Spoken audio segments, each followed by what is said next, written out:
Assalamualaikum warahmatullahi wabarakatuh.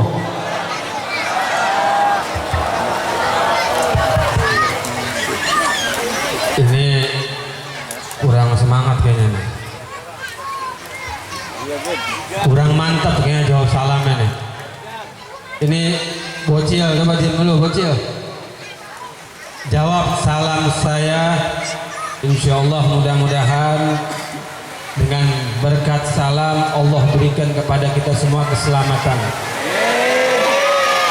Assalamualaikum warahmatullahi wabarakatuh.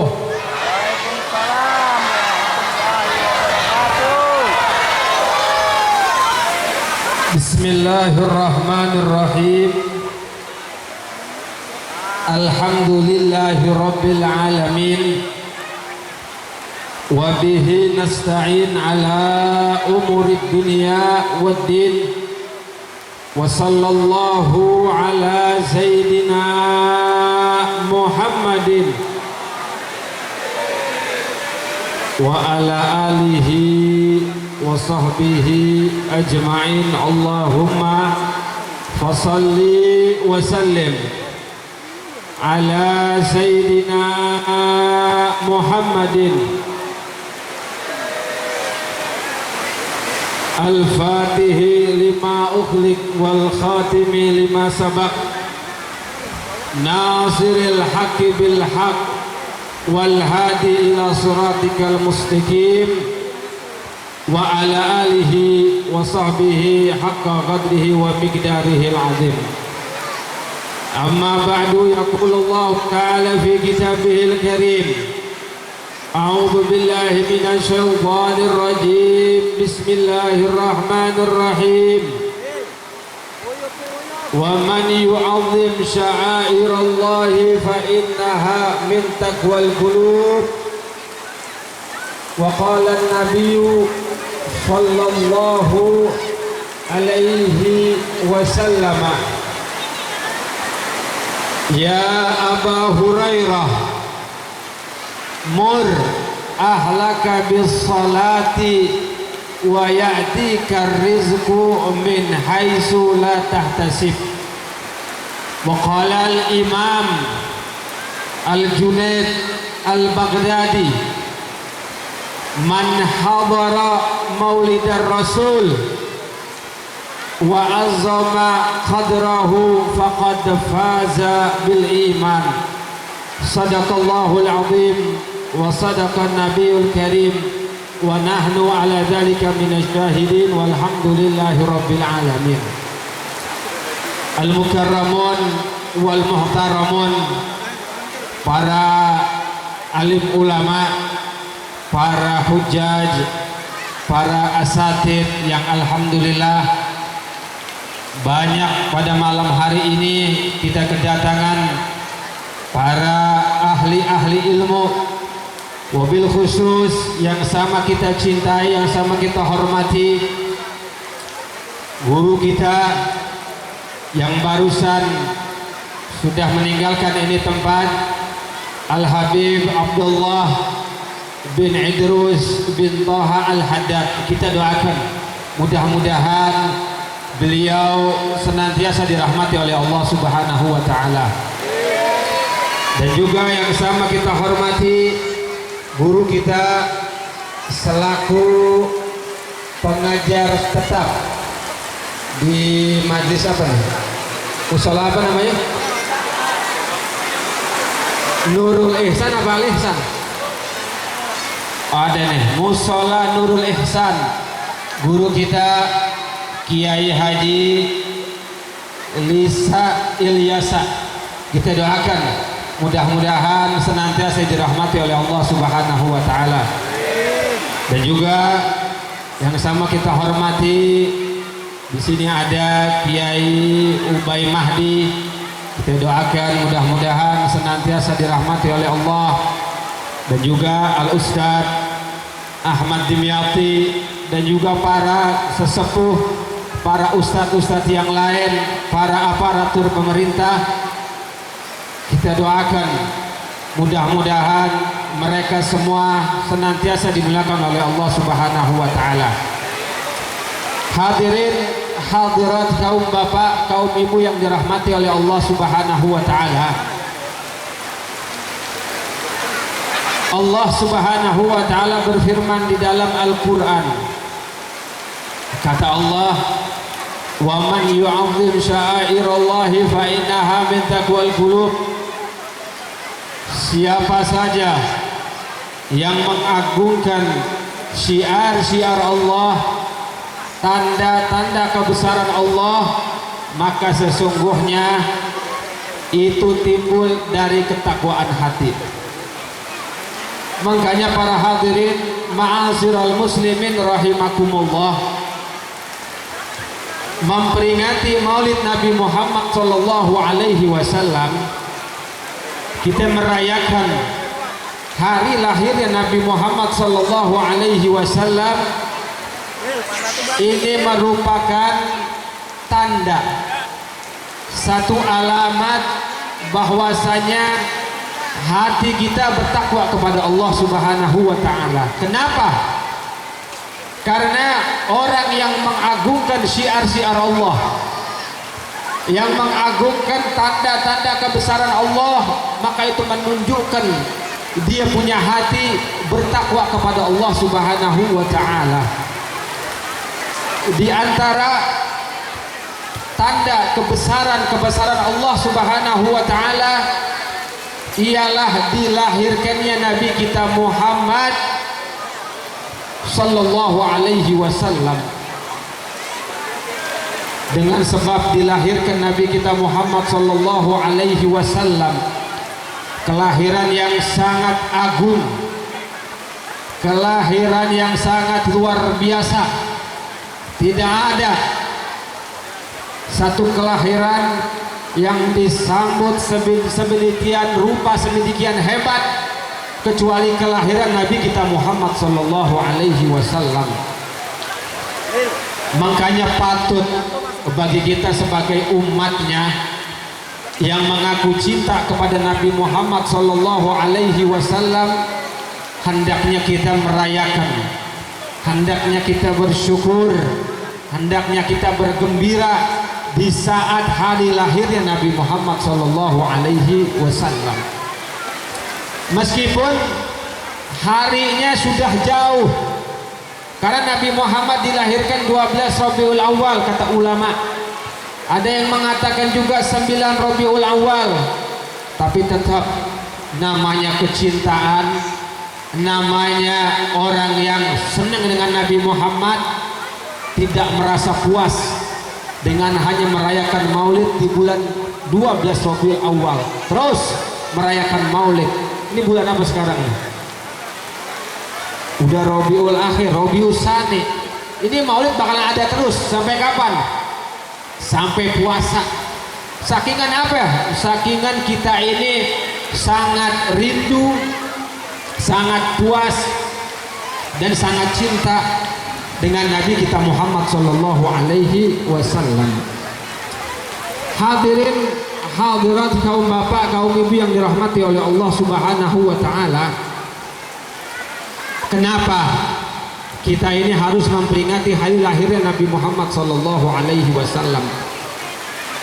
Karena dengan memperingati Maulid Nabi Muhammad sallallahu alaihi wasallam, kita bakalan mendengar sejarah baginda Nabi Muhammad sallallahu alaihi wasallam. Karena orang yang mendengar sejarah Nabi Muhammad, yang mendengar kisah Nabi Muhammad, dengar aja itu turun rahmat di tempat tersebut. Jangankan Nabi Muhammad, jangankan Rasulullah, kalau kita sebut, kita baca manaqibnya orang-orang soleh, itu turun rahmat di tempat tersebut. Sebagaimana yang dikatakan oleh Al-Imam Sufyan bin Uyainah, beliau mengatakan inda dzikri sholihin tanzilur rahmat. Ketika disebutkan namanya orang soleh, itu turun rahmat. Makanya kita nih orang-orang Indonesia itu biasanya kalau punya hajat suka baca managib, betul nggak? Di sini baca nggak managib? Baca managib siapa? Nah, ada managib Syekh Saman, ada managib Syekh Abdul Qadir Al-Jailani. Kenapa? Karena ketika kita membaca managib orang-orang soleh, itu turun rahmat di tempat tersebut. Ketika rahmat turun, maka doa-doa kita lebih diharapkan dijabah oleh Allah Subhanahu wa Ta'ala.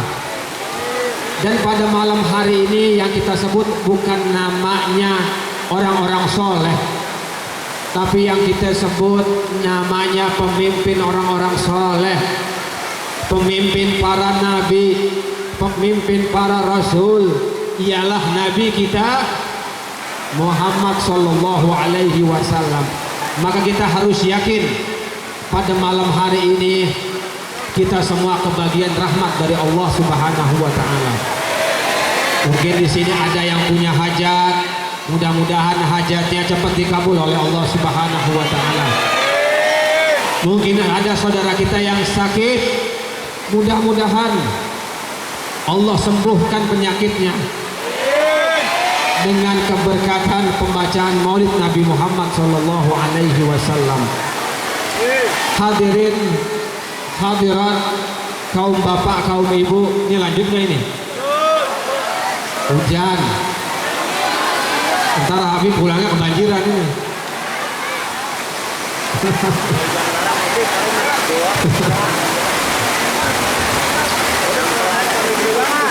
Nabi kita Muhammad sallallahu alaihi wasallam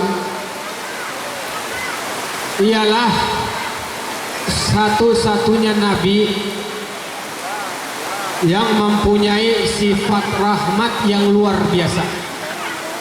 Semua nabi punya sifat rahmat, kasih sayang. Tapi untuk nabi kita Muhammad sallallahu alaihi wasallam itu beliau mempunyai rahmat yang luar biasa. Makanya Nabi kita Muhammad sallallahu alaihi wasallam tidak ingin melihat umatnya dalam keadaan susah. Nabi Muhammad nggak mau melihat umatnya ini dalam keadaan yang sulit, melihat umatnya dalam keadaan sedih. Makanya Nabi kita Muhammad sallallahu alaihi wasallam mengajarkan kepada kita kunci-kunci kebahagiaan, kunci-kunci kesuksesan diajari sama Nabi Muhammad sallallahu alaihi wasallam. Yang pertama kata Nabi Muhammad, di antara kunci kebahagiaan, kunci kesuksesan ialah senantiasa mendirikan sholat. Tuh kata Nabi Muhammad. Kenapa kita harus mendirikan sholat? Karena sholat ini pertama dia kewajiban kita. Kedua, sholat ini adalah silah hubungan antara seorang hamba dengan Tuhannya. Orang yang ingin memperkuat hubungannya kepada Allah Subhanahu wa Ta'ala, kalau dia nggak sholat, maka hubungannya bakalan rapuh, hubungannya bakalan hancur. Makanya kita harus menjaga sholat kita. Lebih-lebih bukan sholat 5 waktu doang, sholat sunnah-sunnahnya pun kita jalankan. Makanya sangat aneh kalau ada orang pengen jadi orang yang kaya, pengen jadi orang yang sugih, pengen sukses di dunia akhirat, tapi dia nggak mau namanya menjalankan sholat. Kenapa? Karena dunia seisinya ini punya Allah Subhanahu wa Ta'ala, dan dunia ini taat kepada perintahnya Allah Subhanahu wa Ta'ala. Kalau hubungan kita terhadap Allah rusak, rapuh, bagaimana dunia mau datang kepada kita? Makanya kunci kesuksesan yang pertama ialah senantiasa kita menjalankan sholat. Nabi pernah berkata kepada sahabat Abu Hurairah, kata Nabi Muhammad, Ya Abu Hurairah, wahai Abu Hurairah, mur ahlaka bis shalah, suruh keluargamu untuk sembahyang. Wa ya'tika rizqu min haitsu la yahtasib, maka bakalan datang rezeki kepadamu dari jalan-jalan yang enggak dikira-kira. Jadi kalau kita menjalankan sholat, maka rezeki bakalan datang kepada kita dari jalan yang enggak kira-kira. Itu kalau orang-orang terdahulu, para kiai-kiai kita, ulama-ulama kita, bahkan pemimpin kita Nabi kita Muhammad sallallahu alaihi wasallam, itu Nabi Muhammad, beliau mengungkapkan rasa syukurnya kepada Allah atas nikmat yang diberikan kepadanya dengan menjalankan sholat. Nabi Muhammad diberi nikmat oleh Allah sangat banyak, dan beliau mengungkapkan rasa syukurnya dengan menjalankan sholat. Sampai dalam riwayat itu sholat malamnya Nabi Muhammad saking banyaknya, saking lamanya, sampai kaki beliau bengkak-bengkak tuh Rasulullah. Bahkan Sayyidatuna Aisyah sampai berkata, ya Rasulullah, bukannya Allah subhanahu wa ta'ala sudah mengampuni dosamu yang lalu dan yang akan datang? Apa kata Nabi Muhammad? Jawabannya, afala akunu abdan syakura, apakah aku tidak boleh untuk menjadi seorang hamba yang bersyukur, yang pandai bersyukur. Al-Imam Ali As-Sajjad, beliau sholat sunnahnya sehari semalam 1000 rakaat. Ini kira-kira orang sini ada nggak sholat sunnahnya 1000 rakaat? Ada nggak? Sholat taraweh aja di korting ya. Sholat taraweh, tapi insya Allah nggak ada di sini mah. Sholat taraweh tuh yang benar-benar, masya Allah pahalanya tuh. Kalau di kampung saya masih ada tuh di korting tuh. Masih ada juga yang ribut, tapi nggak apa-apa deh ribut daripada nggak sholat, ya nggak? Itu Imam Ali As-Sajjad, beliau sholat sunnahnya 1000 rakaat. Al Habib Abdullah bin Alawi Al Haddad, tadi yang kita baca rotibnya tuh, beliau sholat sunnahnya di pagi hari 100 rakaat. Sholat sunnahnya Habib Abdullah bin Alawi Al Haddad. Kenapa orang-orang soleh, para ulama, mereka bersungguh-sungguh dalam mengerjakan sholat? Kenapa? Karena mereka tahu tidak ada amalan yang paling ampuh untuk memperkuat hubungan seorang hamba kepada Tuhannya kecuali dengan mengerjakan sholat. Makanya kalau kita mau hidup bahagia, kita kalau mau hidup yang tentram, ingin keluarga yang mawaddah, sakinah warahmah, jangan sekali-kali tinggalin sholat. Karena sholat ini sangat penting dalam urusan agama. Bahkan Nabi kita Muhammad sallallahu alaihi wasallam bersabda, kata beliau, as-sholatu imaduddin, sholat adalah tiang agama. Siapa yang meninggalkan sholat, maka dia seolah-olah menghancurkan agama. Agamanya dia bakalan hancur. Dia bakalan putus seputus-putusnya hubungannya dengan Allah subhanahu wa ta'ala. Dan ditakutkan, kata ulama, kalau orang yang meninggalkan sholat, dia meninggal dalam keadaan su'ul khatimah. Na'udzubillah min dzalik. Yang kedua, di antara kunci kebahagiaan dari Nabi kita Muhammad sallallahu alaihi wasallam, dialah memperbanyak baca sholawat. Tadi kita baca maulid, membaca sholawat. Orang kalau sering membaca sholawat, itu sekali dia baca sholawat, Allah balas 10. Satu kali nih kita sholawat, Allah balas berapa?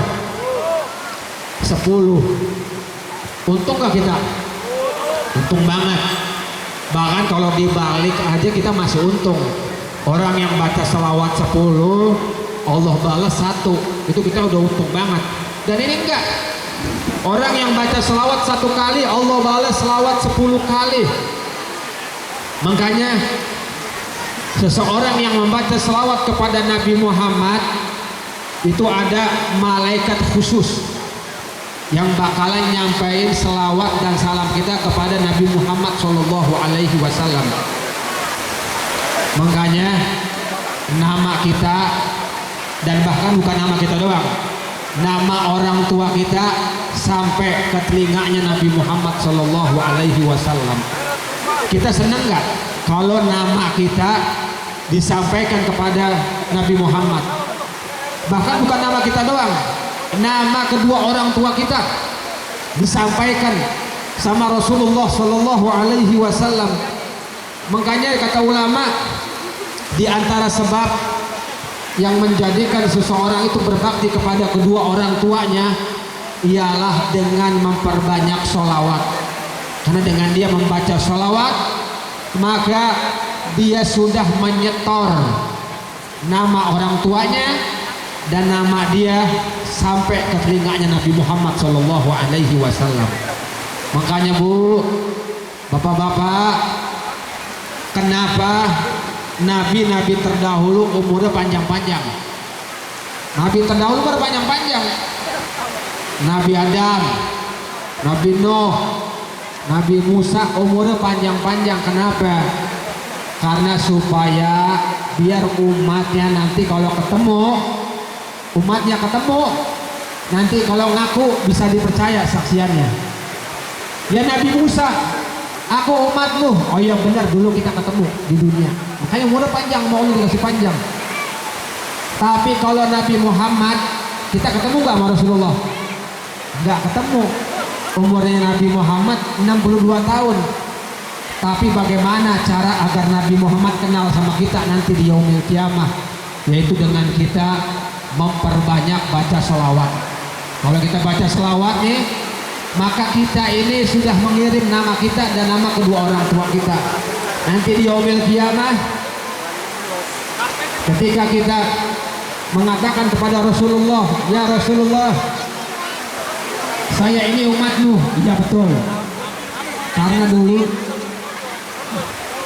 ketika di dunia sering membaca selawat kepada Nabi Muhammad Sallallahu Alaihi Wasallam. Hadirin hadirat, segitu saja yang bisa kita sampaikan.